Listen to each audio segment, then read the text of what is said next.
ଆମେ ପଢିଛୁ ଯୋଗ ଅଫ ଶ୍ରୀ ଅରବିନ୍ଦ ନରେନ୍ଦ୍ରଙ୍କ ଲେଖା। ମାଙ୍କ ଲେଖାର ଛାୟାରେ ସେ ଲେଖିଛନ୍ତି। ଲାଷ୍ଟ ପାରାଗ୍ରାଫ ଯୋଉଟା ପଢା ହେଇଥିଲା ତାହା ହେଲା, so long as a personal aspiration is there, ଯେପର୍ଯ୍ୟନ୍ତ ଏକ ବ୍ୟକ୍ତିଗତ ଆସ୍ପୃହା ରହିଛି, a personal desire, an egoistic will, it is a mixture। ବ୍ୟକ୍ତିଗତ ଭାବରେ କିଛି ଇଚ୍ଛା ରହିଛି, ଗୋଟେ ଅହଙ୍ଗର ଏକ ସଂକଳ୍ପ ରହିଛି, ଏ ସବୁ ହେଉଛି ମିଶାମିଶି କଥା। It is not the exact expression of the divine will. ଏହା ଦିବ୍ୟ ସଂକଳ୍ପର ସିଧା ସିଧା ପ୍ରସାରଣ ନୁହେଁ, ପ୍ରକାଶ ନୁହେଁ। ଏଠି ଆମେ ଆକ୍ଚୁଆଲି କ'ଣ କରିବାକୁ ଯାଉଛୁ ଏହି ସମ୍ପର୍କରେ ସ୍ପଷ୍ଟ ହେଇଯିବା ଦରକାର।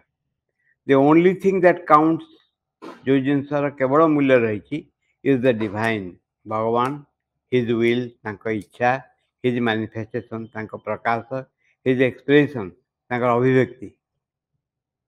ଏଇ ଗୋଟିଏ ଜିନିଷ ଏକଦମ ସ୍ପଷ୍ଟ ହେବା ଦରକାର। ବାକି ଗୋଳେଇ ମିଶେଇକିରି କହିଲେ କିଛି ଲାଭ ନାହିଁ। ଆମେ ଆକ୍ଚୁଆଲି କ'ଣ ଚାହୁଁଛୁ? ଆମେ ଯାହା ଚାହୁଁଛୁ ତା ନ ହଉ, ଏଇ ହେଲା କଥା। ତମେ ଯାହା ଚାହୁଁଛ ତାହା ହଉ। ମୋ ଅନ୍ତର ଭିତରେ ଯିଏ ଅଛନ୍ତି ତାଙ୍କୁ ମୋ ହାତ ଯୋଡ଼ିକି ପ୍ରାର୍ଥନା କରୁଛି ଯେ ତମେ ଇଚ୍ଛା ହିଁ କାର୍ଯ୍ୟକାରୀ ହଉ। ପ୍ରତି ମୁହୂର୍ତ୍ତରେ ଯେତେବେଳେ କୌଣସି ସମସ୍ୟା ଦେଖାଯାଉଛି, ଯେତେବେଳେ କ'ଣ କରିବି ନ କରିବି ଦ୍ୱନ୍ଦ୍ୱରେ ପଡ଼ୁଛି, ସେହି ସମୟରେ ଇଏ ହେଉଛି ରକ୍ଷା କବଚ। ସିଧା ସିଧା କହିବ, ତମେ ଯେମିତି ଚାହୁଁଛ ସେମିତି ହଉ, ମୁଁ ଯେମିତି ଚାହୁଁଛି ସେ ନ ହଉ। ଏଇ ଭାବରେ ବ୍ୟକ୍ତିଗତ ସ୍ଥିତି, ବ୍ୟକ୍ତିଗତ ଇଚ୍ଛା, ବ୍ୟକ୍ତିଗତ ଆସ୍ପୃହା, ବ୍ୟକ୍ତିଗତ ବଞ୍ଚିବାର କାରଣ ସବୁ ଭଗବାନଙ୍କର ହିଁ ହେଇଯିବ। ଆମ ଅନ୍ତର ଭିତରେ ମା ଅଛନ୍ତି। ଯେଉଁ ଜିନିଷ ଆମେ ଚାହୁଁଛୁ, ଇଚ୍ଛା କରୁଛୁ, ଯେଉଁ ଜିନିଷ ପାଇଁ ଆମେ ରହିଛୁ, ତାହା ହେଲା ତାଙ୍କରି ଇଚ୍ଛାର ଏକ ଯନ୍ତ୍ର ହୋଇ ଉଠିବା। ଦେଖ, ଏ ସମ୍ପର୍କରେ ବକ୍ତୃତା ଦେବା ସହଜ, ଠିଆ ହେଇକରି ମାଇକରେ କହିବା ସହଜ, ଆଚରଣରେ ୟାକୁ ପରିସ୍ଫୁଷ୍ଟ କରିବା ଇଏ ହେଉଛି ସାଧନା। ଠିଆ ହେଇକରି ବକ୍ତୃତା ଦେବାରେ ସାଧନା ହୁଏନି। ବଡ଼ ବଡ଼ କଥା କହିଲେ ଲୋକମାନଙ୍କୁ ଇମ୍ପ୍ରେସ୍ କରିଦେବ, କେତେ ଚମତ୍କାର ଭାବରେ କଥା କହୁଛନ୍ତି, ତାର କିଛି ଅର୍ଥ ନାହିଁ। ଯେଉଁ ଜିନିଷ ଆମର ସୀମିତ ଜୀବନ କାଳ ଭିତରେ କରିବାକୁ ଚାହୁଁଛୁ, ତାହା ହେଉଛି ଭଗବାନଙ୍କର ସଂକଳ୍ପ ସମ୍ପର୍କରେ ଆସିବା ଏକରେ। ଦ୍ୱିତୀୟରେ କନଷ୍ଟାଣ୍ଟଲି ନିରନ୍ତର ଭାବରେ ଚେଷ୍ଟା କରିବା ତାଙ୍କର ଇଚ୍ଛାକୁ ପ୍ରକାଶ କରିବା ପାଇଁ। କ'ଣ ହେବ, କେମିତି ହେବ, କେଉଁ ବାଟେ ହେବ, ତାର ଭାର ସେ ନେଇଛନ୍ତି, ସେ ହିଁ କହିଦେବେ। ୟୁ ଆର୍ ଫର୍ ଦ୍ୟାଟ୍, ସେଇ ସକାଶେ ତମେ ବଞ୍ଚିକି ରହିଛ। You are that and nothing else. ତାହା ହିଁ ହେଉଛି ବଞ୍ଚିବାର କାରଣ, ଆଉ କିଛି ନାହିଁ। ଯେ ସେ ଯେମିତି ଚାହିଁବେ ସେମିତି ହଉ। ଆମେ ପରେ ପଢ଼ିବା ଅର୍ଜୁନ ଦି ଆଇଡିଆଲ ଡିସାଇପଲ୍, ଗୋଟେ ହେଉଛି ଆଦର୍ଶ ଶିଷ୍ୟ ଅର୍ଜୁନ। କାରଣ ଗୋଟେ ଯେଉଁ ପ୍ରଶ୍ନଟା ଉଠେ, ବଢ଼ିଆ ପ୍ରଶ୍ନ ଗୋଟେ, ଯେ ପାଣ୍ଡବମାନଙ୍କ ଭିତରେ ପୁଣ୍ୟବାନ କିଏ? ଯୁଧିଷ୍ଠିର ପୁଣ୍ୟବାନ। ଆଉ ଜ୍ଞାନବାନ ହେଉଛନ୍ତି ସମସ୍ତଙ୍କ ଭିତରେ ଭୀଷ୍ମ ହେଉଛନ୍ତି ଜ୍ଞାନୀ ଲୋକ, ବହୁତ ଜ୍ଞାନୀ ଲୋକ। ଦୁର୍ଯ୍ୟୋଧନ ଯୁଧିଷ୍ଠିର ହେଉଛନ୍ତି ପୁଣ୍ୟବାନ ଲୋକ, ସାଧୁ ଲୋକ। ଜ୍ଞାନୀ ହେଉଛନ୍ତି ଭୀଷ୍ମ, ବୁଝିପାରନ୍ତି ସବୁ ଜିନିଷ। ବାକି ବିଭିନ୍ନ ବ୍ୟକ୍ତିଙ୍କ ପାଖରେ ବିଭିନ୍ନ ଗୁଣ ରହିଛି। କିନ୍ତୁ ଭଗବାନ କାହିଁକି ବାଛି ନେଲେ ଅର୍ଜୁନକୁ ଗୀତା କହିବା ପାଇଁ? ଏତେ ଯେ ମହାନ ଜ୍ଞାନକୁ ଅର୍ଜୁନକୁ କାହିଁକି କହିବାକୁ ଆରମ୍ଭ କଲେ, କହିଲେ ଅର୍ଜୁନକୁ ବାଛି ନେଲେ ସେ କହିବେ ବୋଲି, ଅନ୍ୟମାନଙ୍କୁ କାହିଁକି ବାଛି ନେଲେନି? ସେଇଥିପାଇଁ ଅର୍ଜୁନ ହେଉଛନ୍ତି ଆଇଡିଆଲ ଡିସାଇପଲ୍, ଆଦର୍ଶ ଶିଷ୍ୟ। ସେ ଆମେ ପଢ଼ିବା ୟା ପରେ ଆଦର୍ଶ ଶିଷ୍ୟର କାହାଣୀ। କାହିଁକି ଅର୍ଜୁନଙ୍କୁ ଆଦର୍ଶ ଶିଷ୍ୟ ବୋଲି କୁହାଯାଏ? ଏକ୍ଜାକ୍ଟଲି ଆମେ ଭିତରେ ସେହି ସଂକଳ୍ପ ରହିବ। ଜଣେ ଯେତେବେଳେ କାର୍ଯ୍ୟରେ ନିପୁଣତା ହାସଲ କରେ, ନିପୁଣତା ହାସଲ କରେ ମାନେ ହେଉଛି କି ଯେଉଁ କାର୍ଯ୍ୟ ଦେବ ପରଫେକ୍ଟଲି କରିବାକୁ ଚେଷ୍ଟା କରେ, ପରିପୂର୍ଣ୍ଣ ଭାବରେ କରିବାକୁ ଚେଷ୍ଟା କରେ, ତା ସାଙ୍ଗରେ ଯେଉଁ ଜିନିଷ ମିଶିଯାଏ ସେ ହେଉଛି ଅହଙ୍କାର। ଅହଙ୍କାର ନ କହିଲେ ମଧ୍ୟ ନିଜକୁ କମ୍ପେୟାର କରେ ଅନ୍ୟମାନଙ୍କ ସାଙ୍ଗେ, ତୁଳନା କରେ। ତୁଳନା କରିକିରି କହେ, ଭାବେ ଯେ ମୁଁ ଏମାନଙ୍କଠୁ ବହୁତ ସାହସୀ, ବହୁ ଭାବରେ କାର୍ଯ୍ୟକୁ ଭଲ ଭାବରେ କରିପାରିବି, ଅନ୍ୟମାନେ କରିପାରିବେନି। କିନ୍ତୁ ଭୁଲି ଯାଉ ଆମେ ଭଗବାନ ଯାହା ଉପରେ ହାତ ରଖିବେ से पत्थर भी अहला हो सन्देह नहीं सी जदि कृपा करेंगे करुणा करेंगे असंभव बोली क्या किसी रही कई बड़ नुहति कई छोट नुहति फेथफुली विश्वस्त भाव रहा इच्छा को कार्यकारी करने को दबा से गीतार शेष लिखाई शेष श्लोक गीतार रोचे जो शक्तिशाली अर्जुन गांडीवधारी अर्जुन अच्छा भगवान कृष्ण अच्छा जो पटे से पटर हूँ निश्चय विजय हासिल कर दुर्सी मम या ही मुझे जानी आम जीवन क्षेत्र में सेया करवा आम जीवन कहीं आम बंचुचु ता गोटे मात्र कारण हूँ भगवान का इच्छा को रूप देवाई बंचुचु से चाहते कम हो बोली से कम करने बंचुचु अन्न क्या खुशी करवा अन्न कह बाहबा नवा अन्न को खुशी कर किसी लाभ उठेबा यहीटा आम नुहे यहाँ अन्न मान बहुत उपकारी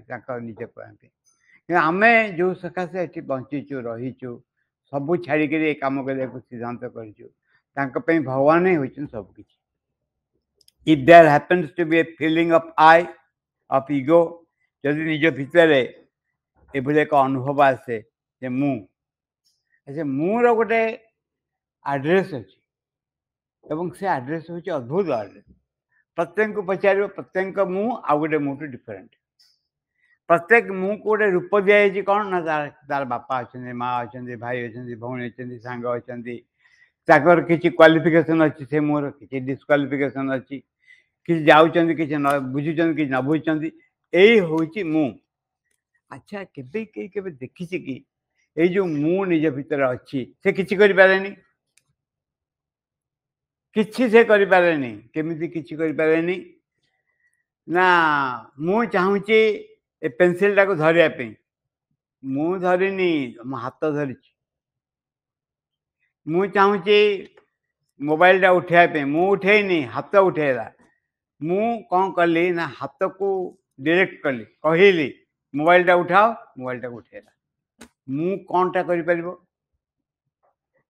हाथ गोड़ नाक कान ये सब कौन करजको भगवान मु पाखे दे देछि हाथ ये एकदम स्पष्ट बुझा हाथ गोड़ बुद्धि मु जड़े जो जुक्ति तर्क लगी गोटे पट नेली तर्क करने विचारधारा गोटे विचार कली से जो मु कली से मु को किए प्रेरणा देला करने से हूँ बहुत बड़ कथा आम धीरे धीरे देखा स्पष्ट भाव देखा जहाँ को आम मैंने मु बोली कहूँ से गोटे फल्स आसम्पसन हो निज भितर गोटे मिथ्या धारणा सृष्टि मुझे करदे पारि पारिनी पारि यही सब विषय जो कार्य आमको करने पड़ो से कार्य हूँ मु जहाँ को इगोइस्टिक बोली इगो बोली कह से जगार माँ प्रति श्रद्धा भक्ति विश्वास एवं ये हूँ स्टार्टिंग पॉइंट ए कौन विश्वास कौन आसो ना यही अंश जो अंश मु आड्रेस कर निजको निजे बेली जार एक ना अच्छी जार बापा अच्छा माँ अच्छा भाई अच्छा भौणी अच्छा जहाँ को मु कहूँ मु बोली से मु तार कि शक्ति अच्छी कि किसी शक्ति ना से जदि माँ को चरण निज को अर्पण कर ताहले से मु जगार माँ प्रति श्रद्धा भक्ति विश्वास आरंभ कर जीवन आउ एक धारा धर आउ एक घटना जीवन में घटे को आरंभ कर ये हूँ चमत्कार विषय से कहते if there happens to be a feeling of I, of ego, of the individual person, it means that you are not at what you ought to be. जदि आम देखुचु जो आउ एक लोक किए मु अच्छी गोटे व्यक्ति अच्छी जो व्यक्ति किसी बुझुची जानुची बा न जानुची ता माने आमे ठीक रास्ता ना हूँ if there happens to be a feeling of I, of ego, of the individual person, गोटे व्यक्ति गोटे अच्छी मु कहले it means that you are not at what you ought to be. जहाँ हवा कथा ता है नहीं. I do not say that the thing can be done forthwith. माँ को जब कहूनी संग संग के घटनाटा है जो बोली. But that this is the truth of the matter. घटनाटा होचे सही है. जे मते ये भल लगुची ये भल लगुनी. जहाँ को भल लगुची से व्यक्ति मु नुहे. मोर किसी व्यक्ति विश्वास अच्छी किसी व्यक्ति देखले मुझे ईर्षा कर कार्यक्रम मो जहाँ भल लगुनि जहाँ को भल लगुनि से मु नुहे जो व्यक्ति को भल लगू नहीं से मु नुहे यही भाव नेति नेति कही एटा नुहे एटा नुहे एटा नुहे कहीकि आम असलटा पाखे पहुँचा for in this level on the spiritual level to many people. In fact, the majority of those who take up spiritual life do yoga for personal reasons. अधिकांश लोक पाखे अधिकांश व्यक्ति एवं जो माने एक आध्यात्मिक मनोभाव संपन्न बोली भावुचंती अधिकांश व्यक्ति in fact the majority of those who take up spiritual life अधिकांश जो माने आध्यात्मिक जीवन यापन करछन बोली कहंती of those who take up the spiritual life जो आध्यात्मिक जीवन यापन को ग्रहण करछंती do yoga for personal reasons केवल व्यक्तिगत स्वार्थ हासिल करने योग साधना करना केते व्यक्ति आसवे सेमती करनी पाद छुएनि कि निजे इच्छा छुए लोक पाद छुए प्रणाम कर केते कहीं नमस्कार कर इच्छा छुए मत के जन भीतर जो जन नमस्कार न करे से लोक हमें चिन्ह ये लोक मत नमस्कार कलानी मत सम्मान देखलानी को बाटे साधना है जो भाव जो उद्देश्य आम रखीचु एटा विभिन्न स्तर देखा जाए जिते जड़े व्यक्ति तार मृत्यु हुए देह नष्ट हो जाए मृत्यु मैंने देह नष्ट हो जाए से मूर अवस्था कौन हुए मु किसी दिन रुहे तापर से डिजर्व हो जाए नष्ट हो जाए किंतु आम ये घटना बुझीपारूनी अधिकांश व्यक्ति योग साधना करती मान सम्मान लोक परिचित हाँपाई majority of those who take up the spiritual life जो मैंने आध्यात्मिक जीवन यापन ग्रहण करछंती do yoga for personal reasons व्यक्तिगत इच्छा पूरण सकाशे योग साधना करती all kinds of personal reason केते रकम से व्यक्तिगत कारण रही some because they are disgusted with life ए सब जीवन प्रति चिड़ा ए सब सब disgusted with life some because others because they are unhappy आप के जन को मन खुशी रहे डिप्रेशन आसी जाए some others because they wish to have more knowledge आउ केतक व्यक्ति आसंती अधिक ज्ञान पाइबा पे से योग साधना करती others again because they want to spiritually great आउ केतक आसंती आध्यात्मिक दृष्टि महत् हेबे महान हेबे विशाल लोक हेबे yet others because they want to learn things so they teach them कारण मु कहीं बही पढ़ुची आउ कारण नहीं मु पढ़ले मन को बुझे दे पारि भल मु बही पढ़ुची बुझुची जानुची कौ क्लास है अन्न को बुझे दे पारि भल कि अन्य मैंने कहे मन मैंने भावे मुहर न कहते ये लोक केते जानी केते बुद्धि यार रही यार केते ज्ञान रही others because again because they want to be spiritually great yet others because they want to learn things so that they may teach them शिखले को शिखेबी से सकाशे मुझे पढ़ुची to others and so on there is a 1000 personal reason for doing the yoga हजार कारण रही योग साधना कर निज को पचारे आम कहीं पचर आसचु कौ सकाशे आसचु आम ये आम देखू माँ जो लंबा लिस्ट दूसरी आम गोटे स्थान अच्छे निश्चय स्थान अच्छे but there are not many किंतु खूब कम लोक अच्छा for doing the simple act of giving oneself to the divine जो माने साधना करछंती कहीं ना निज को भगवान को पाखे दे दबा प्रेयर्स एंड मेडिटेशन जो गोटे बही अच्छी ध्यान प्रार्थना से बहीटा कौ मान कम आसपार कौन लिखाई बही अच्छी मन पड़ुची ना नहीं कौन कौ सकाशे ये काम बहीटा लिखाई कौ मान को साहाय्य कर गोटे एक नंबर है जो माने आत्मसंयम साधना कर जो माने आत्मसंयम निज पर केमती अख्तियार आसवा पड़ो मु रागिया को चाहूनी रागी जाऊँगी मु हेल्प पाइबी प्रेयर्स एंड मेडिटेशन बही केमी भाव में मो निज उपर अधिकार आस जो माने निज को भगवान को काम दे देवा चाहती मन पड़ी अच्छी ध्यान प्रार्थना भाई हैं तीन रकम लोक जो मैंने जो समर्पण करती जो मैंने भगवान काम निज देवाई चाहती जो मैंने आत्मसंयम साधना करती ये आम जो पिकअप करुचु गोटे गोटे जिनस को ग्रहण करुचु ସେତେବେଳେ ଭଲକରି ବୁଝିବା କୋଉ ସକାଶେ ଗ୍ରହଣ କରୁଛୁ ଏବଂ ଯୋଗ ସାଧନାଟା କ'ଣ ବୁଝିବାକୁ ପଡ଼ିବ। ଯୋଗ ସାଧନା ହେଉଛି ଭଗବାନଙ୍କ ପାଖରେ ନିଃଶେଷରେ ନିଜକୁ ଦେଇଦେବା। ମୋର ଯେଉଁ ୱେ ଅଫ୍ ଲିଭିଂ ଅଛି, ସେ ୱେ ଅଫ୍ ଲିଭିଂ ବଞ୍ଚିବାର ଯେଉଁ ଧାରା ରହିଛି, କଳା ରହିଛି, ତାକୁ ଭଗବାନଙ୍କ ଚରଣରେ ଅର୍ପଣ କରିବା। ଆଉ ଏକ ରକମ ଜୀବନଯାପନ କରିବାକୁ ଆରମ୍ଭ କରିବା। କେତେଜଣ ଲୋକ ଏମିତି କରନ୍ତି।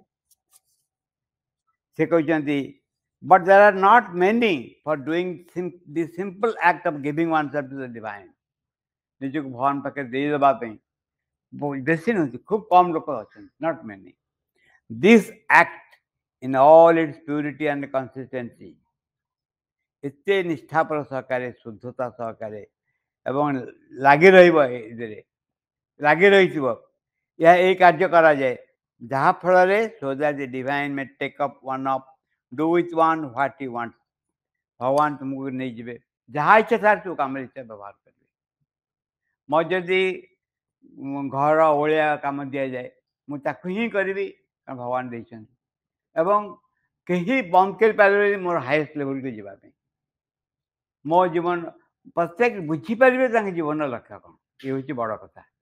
ମୁଁ ଯେ ମାଙ୍କ ପାଖରେ ନିଜକୁ ଦେଇଦେବା ପାଇଁ ଚାହେଁ, କ'ଣ ଅବଷ୍ଟାକଲ୍ ଅଛି ଏଥିରେ, ସେ ଅବଷ୍ଟାକଲ୍ ବାଧା ଗୁଡ଼ିକ ମୁଁ ବୁଝିପାରିବି, ଚିହ୍ନିପାରିବି, ତାପରେ ମୋ ଅଧିକାର ଆସିବ। ମୁଁ ପ୍ରାର୍ଥନା କରିବି ଯେମିତି ତାପରେ ଅଧିକାର ସେ ବାଧା ଗୁଡ଼ିକ ଦୂର ହେଇଯାଉ, ଯାହାଫଳରେ ଭଗବାନଙ୍କ ହାତରେ ମୁଁ ରହିପାରିବି ପୁରା ଭାବରେ। ଏହା କହୁଛନ୍ତି,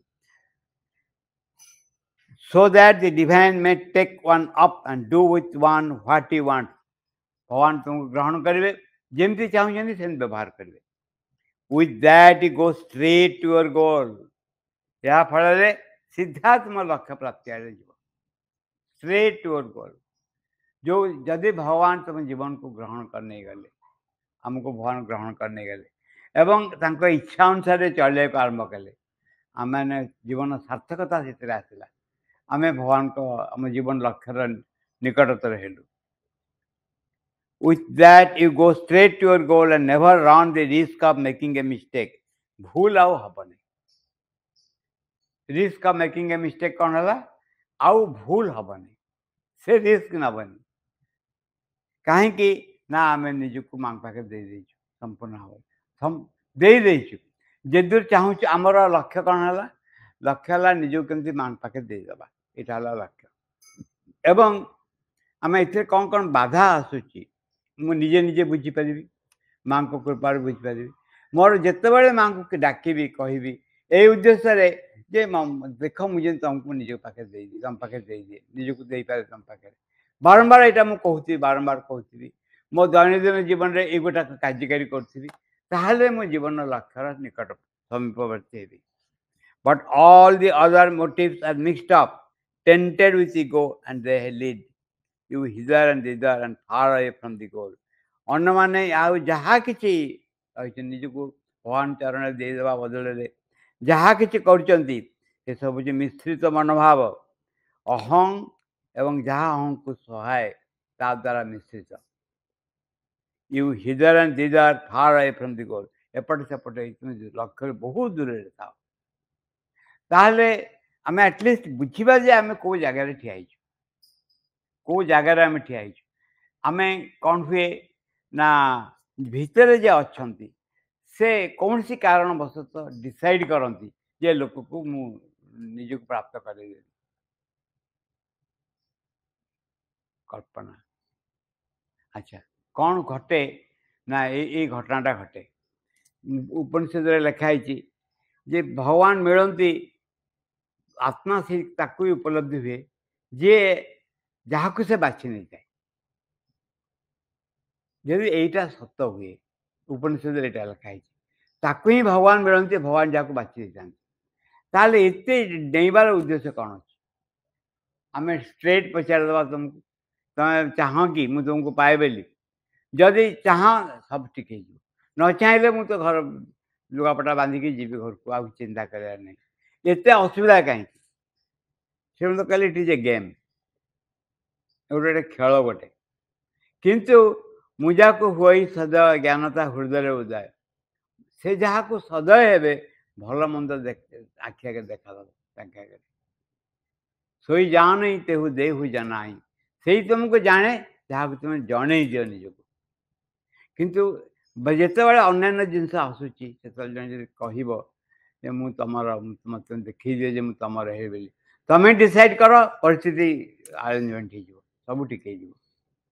ଏ ହେଉଛି ଗୋଟେ ବହୁତ ବଡ଼ ପଦକ୍ଷେପ, ଅଳ୍ପ ନୁହେଁ। This feeling that there is for you only one reason for existence, one single motive, the total complete perfect consecration to the divine, ଯେ ଏଇ ଫିଲିଂଟା ଯେ ମୁଁ ତମ ପାଖେ ନିଜକୁ ଦେଇଦେବି। ଆଚ୍ଛା କେତେ ଲୋକ ଦେଖ ଡିପେଣ୍ଡ କରୁଛି ଲୋକ ଉପରେ। ବହୁ ବ୍ୟକ୍ତି କୃଷ୍ଣଙ୍କୁ ପୂଜା କରନ୍ତି, ଫୁଲ ଦିଅନ୍ତି, ଚନ୍ଦନ ଦିଅନ୍ତି, ଭୋଗ ଦିଅନ୍ତି। କେତେ ଜଣଙ୍କ ଭିତରେ ଏଇ ଇଚ୍ଛା ଥାଏ ମୁଁ କୃଷ୍ଣଙ୍କର ହେଇଯିବି ବୋଲି ପୁରା, ମୁଁ ଆଉ କାହାର ନୁହେଁ, ମୋର ଆଡ୍ରେସ୍ ଆଉ କେହି ନାହାନ୍ତି, କୃଷ୍ଣ ହେଉଛନ୍ତି ମୋ ଆଡ୍ରେସ୍। ବହୁ ବ୍ୟକ୍ତି ମାଆଙ୍କ ଫଟୋ ରଖନ୍ତି, ପୂଜା କରନ୍ତି, ଧୂପ ଦିଅନ୍ତି। ମା ଯଦି ସେ ଲୋକକୁ ଧରିବାକୁ ଚାହିଁବେ ସେ ଛାଟିପିଟି ହେବାକୁ ଆରମ୍ଭ କରିବ।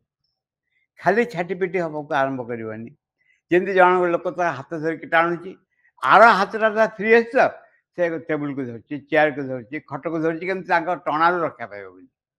ଭଗବାନଙ୍କ ଯେଉଁ ଟଣାଟା ସେ ଟାଣୁଛନ୍ତି, ଆଉ ଇଏ କ'ଣ ଆର ହାତରେ କାହାକୁ କାହାକୁ ଧରୁଛି, ପୁଅକୁ, ଝିଅକୁ, ଭାଇକି, ଭଉଣୀକି, ବାପାଙ୍କୁ, ମାଆଙ୍କୁ, ଟେବୁଲକୁ, ଚେୟାରକୁ, ଯେମିତି ତାଙ୍କ ଟଣାରୁ ରକ୍ଷା ପାଇବ ବୋଲି। କିନ୍ତୁ ଯଦି ସେ ଡିସାଇଡ୍ କରିଥାନ୍ତି ତାହେଲେ ତାଙ୍କ ଟଣାରୁ କେହି ରକ୍ଷା ପାଇପାରିବେନି, କେବେ ବି ହେଇପାରିବନି। କାରଣ ଆଉ ତାପରେ ବ୍ୟକ୍ତି କ'ଣ ଫିଲ୍ କରିବ, ଖାଲି ଯଦି ସେ ଜୟ ମନକୁ ସେ ଟାଣୁଛନ୍ତି ନା, ଏ ଦୌଡ଼ିକି ତାଙ୍କ ସାଙ୍ଗେ ଯିବ, ଚାଲ ଯିବା, କୃଷ୍ଣ କେବେ ଯିବା, ହଁ ଯିବା, ଯେଉଁ ଜାଗା ଯିବା। ଯଦି ଏହା ହୁଏ ତାହେଲେ ଯାତ୍ରାଟା ସୁଖକର ହେବ, ଆନନ୍ଦମୟ ହେବ। କାରଣ ଯାହା ଭଗବାନ ଚାହୁଁଛନ୍ତି ମୁଁ ସେୟା ହିଁ ଚାହୁଁଛି, ମୋତେ ସେ ନିଜର କରିନିଅନ୍ତି, ଆଉ କାହାର ମୁଁ ହେଇ ରୁହେନି, ମୋ ଆଡ୍ରେସ୍ ତମର ହେବ, ଆଉ କାହାର ଆଡ୍ରେସ୍ ମୋର ହେବନି। ଏଇ କଥା ଯଦି ଘଟେ ଜୀବନରେ, ପ୍ରାୟ ହିଁ ଏ କଥା ଘଟେ। କାରଣ ଯେଉଁ ସବୁ ବାଧାବିଘ୍ନ ଅସୁବିଧାର ଆମେ ସମ୍ମୁଖୀନ ହେଉ, ସେ ବାଧାବିଘ୍ନ ଅସୁବିଧା ପଶ୍ଚାତରେ ଏହା ଥାଏ ଯେ ଭଗବାନ ଆମକୁ ଚାହୁଁଛନ୍ତି ନେଇଯିବା ପାଇଁ। ଆମେ ପ୍ରତିବାଦ କରୁଛୁ, ଜୀବନ ପ୍ରତିବାଦ କରୁଛୁ, ଆମ ମନ ପ୍ରାଣ ଶରୀର ପ୍ରତିବାଦ କରୁଛି। ସେଇ ଯେଉଁ ସଂଘର୍ଷ ହେଉଛି ତାହା ହେଉଛି ଆମ ଦୁଃଖ କଷ୍ଟର କାରଣ। ଆମେ ପଢ଼ିବା ପୁଣି କହୁଛନ୍ତି ଯେ this feeling that there is for you only one reason for existence, ବଞ୍ଚିବାର ଗୋଟେ ମାତ୍ର କାରଣ ରହିଛି, one single motive, ଗୋଟେ ଉଦ୍ଦେଶ୍ୟ ରହୁଛି, the total complete perfect consecration to the divine, ଭଗବାନ ପାଖେ ଯେତେ ଦୂର ସମ୍ଭବ ନିଜକୁ ମୁଁ ଦେଇଦେବି। ଯେତେବେଳେ କୃଷ୍ଣ ପ୍ରେମ ଜଣେ ଏମିତି ବ୍ୟକ୍ତି, ସେ ଥିଲେ ୟୁକେରେ, ଲଣ୍ଡନରେ ଥିଲେ, ତାଙ୍କର ଆଉ ଗୋଟେ ନାଁ ଥିଲା ରିଚାର୍ଡ ନା କ'ଣ ମନେ ପଡ଼ୁନି। ସିଏ ଆସିକିରି ବନାରସରେ ପହଞ୍ଚିଲେ, ଜଣେ ଭଦ୍ରମହିଳାଙ୍କୁ ଗୁରୁ ବୋଲି କଲେ, ଗୁରୁକୁ ରହିଲେ, ଆଉ ତାପରେ ପ୍ରଫେସର ଥିଲେ ଇଂଲିଶର, ସେଠି ବୋଧେ ଇଂଲିଶର ପ୍ରଫେସର ଥିଲେ। ତାପରେ ସେ ପ୍ରଫେସରସିପ୍ରୁ ରେଜିଗ୍ନେସନ୍ ଦେବାକୁ ଚାହିଁଲେ, ଯେ ରିଜାଇନ୍ କରିବାକୁ ଚାହିଁଲେ, ତାଙ୍କ ସାଙ୍ଗମାନେ ତାଙ୍କୁ ମନା କଲେ। ସେଥିରୁ ସେ କହିଲେ, ସେତେବେଳେ ଦରମା ବହୁତ କମ୍ ଥିଲା, 6,000 7,000, ସେତେ ବଡ଼ ଲୋକ ମାନେ କେଉଁ କାହାର କଥା ହେଲାଣି, ସେ 6,000 ମାନେ ବର୍ତ୍ତମାନ ଲକ୍ଷ ବି ବେଶୀ ହେବ। କିନ୍ତୁ ସେ କହିଲେ ଯେ ସାଙ୍ଗମାନେ କହିଲେ କାହିଁକି ତୁମେ ଛାଡ଼ିବ, ଏ ଗୋଟେ ଚିଠି ଲେଖିଲେ କୃଷ୍ଣ ପ୍ରେମ କାହା ପାଖକୁ, ଦିଲ୍ଲୀପ ରାୟଙ୍କ ପାଖକୁ, କହିଲେ ମୁଁ 7 ସମୁଦ୍ର ପାରି ହେଇକିରି ଆସିଛି, କ'ଣ ଏ ଟଙ୍କା ବେଶୀ ପାଇବା ପାଇଁ ଏଠିକି, ମୁଁ ଆଉ ଏକ ଉଦ୍ଦେଶ୍ୟରେ ଆସିଛି। ତାପରେ ସେ ଗୁରୁ ତାଙ୍କୁ କ'ଣ କଲେ, କହିଲେ ଗୋଟେ ଭିକ୍ଷା ଥାଳ ଧରିଦେଲେ। ସେ ଯାଇକିରି ବନାରସରେ ଘର ଘର ବୁଲିକି ଭିକ୍ଷା ମାଗି ଆଣି ଚଳିଲେ। ତାକୁ ଦିଲ୍ଲୀପ ରାୟ କହିଲେ ମୁଁ ବୁଝିପାରୁଛି, କିନ୍ତୁ ଥାଳି ଧରିକିରି ଘର ଲୋକଙ୍କ ପାଖକୁ ଯିବା କେତେ ବଡ଼ ପ୍ରେଷ୍ଟିଜିୟସ୍ ପ୍ରଫେସର, ସେ ଚାଉଳ ଗଣ୍ଡେ ଦେବା ପାଇଁ, ୟାକୁ ମୁଁ ଜମା ବୁଝିପାରୁନି ଏ ଘଟଣା। କିନ୍ତୁ ସେ କଲେ ଏବଂ ଯାଇକିରି ରହି ତାପରେ ଗୁରୁଙ୍କ ପାଖରେ କମ୍ପ୍ଲିଟଲି ରହିଗଲେ। ଆଉ କିଛି ତାଙ୍କ କାମ ହେଲାନି। ସିଏ ମାଆଙ୍କୁ ଦର୍ଶନ କରିବାକୁ ଗଲେ, ସେ ମଧ୍ୟ ତାଙ୍କୁ ବହୁତ ପ୍ରଶଂସା କରୁଥିଲେ ତାଙ୍କ ଚିନ୍ତାଧାରା। ମାଆଙ୍କୁ ଦର୍ଶନ କରିବାକୁ ଗଲେ, ସେଥିରୁ କହିଲେ ଯେ ମାଆଙ୍କୁ କହିଲେ ମୁଁ ଚାହେଁ କୃଷ୍ଣଙ୍କ ପାଖରେ ଆଉ ଗୁରୁଙ୍କ ପାଖରେ ନିଜକୁ ପୂର୍ଣ୍ଣ ସମର୍ପଣ କରିବି। ସେଥିରୁ ମାଁ କହିଲେ we have already done it, they are not sufficient। ମାଁଙ୍କୁ ବହୁତ ଭଲ ଲାଗିଲା ତାଙ୍କ ଆନ୍ସରଟା। ଏମିତି ଗୋଟେ ନଟ୍ ସଫିସିଏଣ୍ଟଲି କହିଲେ ଯଥେଷ୍ଟ ଭାବରେ ମୁଁ ନିଜକୁ ଦେଇପାରିନି। ଆମେ ସବୁବେଳେ ଦେଖିବା ଯେ ଆମେ କେତେ ଦୂର ମାଁଙ୍କ ପାଖରେ ନିଜକୁ ଦେଇପାରୁଛୁ, କେତେ ଦୂର ନିଜକୁ ଦେଇପାରୁଛୁ। ସବୁବେଳେ ଦେଖିବା ନଟ୍ ସଫିସିଏଣ୍ଟ, ଯଥେଷ୍ଟ ଭାବରେ ଦେଇପାରୁନୁ। ବହୁ ଜିନିଷ ଅଟକି ରହିଯାଉଛି, ଚୁପଚାପ ରହିଯାଉଛି, ଯାହାକୁ ଆମେ ତାଙ୍କର ହେଇଛୁ। କେତେ ଦୂର ଆମ ଜୀବନକୁ ଅନ୍ୟମାନେ ଅଧିକାର କରିଛନ୍ତି ନା ମାଁ ଅଧିକାର କରିଛନ୍ତି। ଆମେ ଦେଖିବୁ ଅନ୍ୟମାନେ ହିଁ ବେଶୀ ଆମ ଜୀବନକୁ ଅଧିକାର କରିଛନ୍ତି, ମାଁ ଅଧିକାର କରିନାହାନ୍ତି। To the feeling that there is for you only one reason for existence, one single motive, the total, complete, perfect consecration to the divine, to such a degree that you are unable to distinguish between yours and the divine। ଯେ ଏତେ ଦୂର ନିଜକୁ ଦେଇଦେବ ଯେ ତମେ ଭଗବାନଙ୍କ ଭିତରେ ନିଜେ ମିଳେଇଯିବ, ପୁରାପୁରି ସମ୍ପୂର୍ଣ୍ଣ ଭାବରେ ମିଳେଇଯିବ। ଯେମିତି ତମେ କ'ଣ କରିବ, ଲୁଣ କିଛି ରଖିବ କିମ୍ବା ଚିନିରେ ଗୋଟେ ମିଠେଇ ତିଆରି କରିବ, ଗୋଟେ ଚିନିରେ ବଢ଼ିଆ ମିଠେଇଟେ କରିବ। ସେ ଚିନି ମିଠେଇକି କ'ଣ କରିବ, ପାଣି ଭିତରେ ପକାଇଦେବ। ଉଠିଲା ବେଳକୁ ଆଉ ଥିବ କି? ମିଳେଇଯିବ ତା ଦେହରେ। ସେପାରେଟ୍ ଏକ୍ଜିଷ୍ଟେନ୍ସ ନଥିବ, ଆଉ ଚିନିର ମିଠେଇ ଆକାର ନଥିବ। ଏକ୍ଜାକ୍ଟଲି ଆମ ଭିତରେ ଯେଉଁ ମାଁଙ୍କର ଉପସ୍ଥିତି ରହିଛି, ଆମ ଅନ୍ତର ଭିତରେ ମାଁଙ୍କର ଉପସ୍ଥିତି ରହିଛି। ଯଦି ସତରେ ଭଲ ପାଇବା ଆମକୁ ଆକର୍ଷଣ କରେ, ଆକର୍ଷଣ ବୁଝିହେଉଛି, ଯଦି ଆକର୍ଷଣ କରେ, ଭଲ ପାଇବା ମୋତେ ଧରେ, ତାହେଲେ ମୋ ଜୀବନକୁ ସ୍ପର୍ଶ କରିବାକୁ ଆରମ୍ଭ କରେ। ମୋ ଭିତରେ ତାଙ୍କରି କୃପାରୁ ତାଙ୍କ ପ୍ରତି ଯଦି ବ୍ୟାକୁଳତା ଆସେ, କାରଣ ଭଗବାନଙ୍କ କୃପା ନହେଲେ ଭଗବାନଙ୍କ ପ୍ରତି ବ୍ୟାକୁଳତା କେବେ ଆସିବନି। ବଡ଼ ବଡ଼ କଥା କହିହେବ, କିନ୍ତୁ ତାଙ୍କ ପ୍ରତି ବ୍ୟାକୁଳତା ଆସିବନି। ଭଗବାନ ପ୍ରତି କଥାରେ ମୁଁ ଦେଖିବି ଯେ ମୋର ସ୍ୱାର୍ଥ କେତେ ଦିନ ରହୁଛି, ମାଁଙ୍କ ସ୍ୱାର୍ଥ ନୁହେଁ, ମୋ ସ୍ୱାର୍ଥ କେତେ ଦୂର ରହୁଛି, ମୋର ଗୁରୁତ୍ୱ କେତେ ଦୂର ରହୁଛି। ମୋ ଗୁରୁତ୍ୱ ଯଦି ନ ରହୁଛି, ମୋ ସ୍ୱାର୍ଥ ଯଦି ନ ରହୁଛି, ସେ କାମ ଯେତେ ଭଲ ହେଲେ ମଧ୍ୟ ମୋର ପସନ୍ଦ ନୁହେଁ। ସେୟା ହେଉଛି ଯେ ତାହା ହିଁ ଯଦି କରାଯାଏ, ତାହେଲେ ମାଁ ନିଜ ଭିତରେ ଯଦି ଅଧିକାର କରିବେ ବ୍ୟକ୍ତିକୁ, ହୃଦୟ ଭିତରେ ମାଁଙ୍କର ଉପସ୍ଥିତି ସମଗ୍ର ବ୍ୟକ୍ତିତ୍ୱକୁ ଅଧିକାର କରିବ ଏବଂ ଆମେ ଅଧିକରୁ ଅଧିକ ନିଜକୁ ଦେଇଦେବୁ। କେଉଁଠି କିଛି ଆଉ ନିଜର ରହିବନି, ସବୁ ମାଁଙ୍କର ହେଇଯିବାକୁ ଆରମ୍ଭ କରିବ। ସେ କହିଛନ୍ତି to such a degree that you are unable to distinguish between yours and the divine, you become the divine wholly, absolutely, without any personal reaction whatever intervening। ତମେ ନିଜେ ଭଗବାନଙ୍କର ହେଇଯିବ, ବିକମ୍ ଦ ଡିଭାଇନ୍, ଭଗବାନଙ୍କର ନିଜର ହେଇଯିବ ଏବଂ ଏତେ ଦୂର ଭାବରେ ତମେ ଦିଙ୍କ ଭିତରେ କିଛି ତଫାତ୍ ରହିବନି। 1912 ମସିହାରେ ଯେଉଁ ପ୍ରେୟାର୍ସ ଆଣ୍ଡ ମେଡିଟେସନରେ ପ୍ରଥମ ଯେଉଁ ପ୍ରେୟାର ଅଛି, ଫାର୍ଷ୍ଟ ପ୍ରେୟାରଟା କି ଫାର୍ଷ୍ଟ ସେକେଣ୍ଡ ପ୍ରେୟାର, ସେଥିରେ ଏଇ ବିଷୟ ଲେଖା ହେଇଛି। ସେଥିରେ ସେ ମାଁ କହୁଛନ୍ତି ଯେ ମୁଁ ବର୍ତ୍ତମାନ ମୁଁ ନିଜକୁ ପାଉନି, ମୁଁ ପୁରୁଣା ଭାବରେ ତମର ହେଇଯାଇଛି। ଆମ ଭିତରେ ଶ୍ରୀମନ୍ଦିର ଯେତେବେଳେ ଗୋ ଟୁ ଚନ୍ଦନନଗର ଶୁଣିକିରି କଲିକତାରେ ଚାଲି ଆସିଲେ, ସେତେବେଳେ ପରେ ଲେଖିଛନ୍ତି ସେ ତାଙ୍କର ଜୀବନଧାରା ଏମିତି ହେଇଯାଇଥିଲା ଯେ କେବଳ ଭଗବାନଙ୍କ ଇଚ୍ଛା ହିଁ କାର୍ଯ୍ୟକାରୀ କରିବେ, ଆଉ କିଛି ନାହିଁ। ଯେଉଁ ମୁହୂର୍ତ୍ତରେ ସେ ତାଙ୍କୁ କହିଲେ ପଞ୍ଚେ ଚାଲିଯାଏ, ଆଉ ଚନ୍ଦନ ଚାଲିଯାଅ, ତାଙ୍କ ସାଙ୍ଗେ ବାହାରି ଆସିଲେ। ଏଇ ଭାବରେ ଆମ ଭିତରେ ଥିବା ସର୍ବୋତ୍ତମ ଅଂଶ ମାଁଙ୍କ ଉପସ୍ଥିତିର ଇଚ୍ଛା ଦ୍ୱାରା ଆମେ ଯଦି ପରିଚାଳିତ ହଉ, ଆମ ନିଜର ବ୍ୟକ୍ତିଗତ ସ୍ଥିତି କିଛି ରହେ ନାହିଁ, କିଛି ରହିବନି, କେବଳ ମାଁଙ୍କ ଦ୍ୱାରା ପରିଚାଳିତ ହଉ, ଜୀବନ ଧାରା ପୁରା ପରିବର୍ତ୍ତନ ହେଇଯିବ। Without any personal reaction whatever intervening, this is the ideal ଆଟିଚ୍ୟୁଡ୍। କିଛି ବ୍ୟକ୍ତିଗତ ପ୍ରତିକ୍ରିୟା ରହିବନି, କିଛି ରହିବନି ନିଜ ଭିତରେ। ଏ ହେଉଛି ଆଦର୍ଶ କଥା। ଆମେ ସବୁବେଳେ ଚାହିଁବୁ ପ୍ରତି କଥାରେ ମୁଁ ମୋତେ ଏଇଟା ଭଲ ଲାଗୁନି, ମୋତେ ଏଇଟା ଭଲ ଲାଗୁଛି। ତମକୁ କ'ଣ ଭଲ ଲାଗୁଛି କୁହ, ତମେ ଯାହା ଚାହିଁବ ସେଇଟା ମୁଁ କରିବି। ମୋତେ କ'ଣ ଚାହୁଁଛି ନ ଚାହୁଁଛି ସେ ଅଲଗା କଥା, ମୋତେ କ'ଣ ଭଲ ଲାଗୁଛି ନ ଲାଗୁଛି ସେ ପର କଥା।